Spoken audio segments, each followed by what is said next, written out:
উপরে কদমের গাছ, তার উপরে শতর ডাল, তার উপরে বগলারি ভাষারে।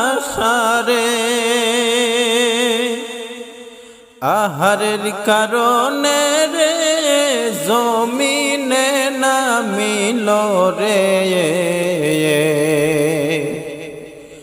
আহারের কারণে রে জমিনে নামিল রে।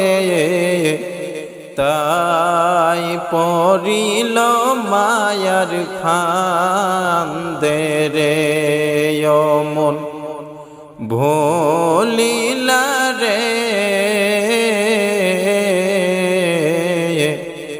সময় থাকিতে চল নবীর দেশে রে।